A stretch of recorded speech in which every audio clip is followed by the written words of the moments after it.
Well, I think it's about time I resurrect, partially anyway, this Atari 2600. I was actually gifted this wood grain 4-switch model for free, mainly because 1. The previous owner didn't care much about Atari, he's much more of a Nintendo guy, which ironically is what killed Atari off in the first place. 2. It was in his grandparents' basement for several decades, giving it the aesthetic of finding an ancient relic in King Tut's tomb, or I guess in this case E.T.'s tomb would be more appropriate. And 3. It doesn't work. However, he was trying to hook it up with the original Atari Switch box, which has an equal level of reliability reputation as the Cadillac Northstar. So let's try to hook it up with something a little bit more modern. In order to do that, I'm dusting off an old friend and channel favorite.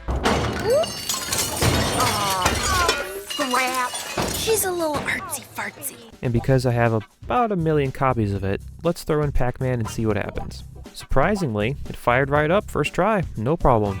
Now I do apologize because the cameraman, me, was an incompetent fool and didn't frame the shot in a way where you can, see the TV. So when I say that I tested all 4 switches and that they were all working, and that the controller inputs were working as well, you'll just have to take my word for it. Anyways, even after sitting inside the coffin of Jason Voorhees for 20 plus years, this Atari wants to live. It deserves a full restoration, no matter the cost. However, I don't have the tools or skills to give it what it so desperately needs, and even if I did, I couldn't be bothered.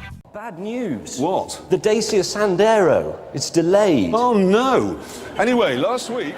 So, I removed the shell, gave it a bath, did a brief cleaning of the switches and motherboard, without removing the RF shield of course, put it all back together, and voila. I did miss a few spots here and there, but I think it genuinely looks 95% better than it did before. I also cleaned the connectors as well, mainly because I don't want decades of smoke and soot to soil my selection of games.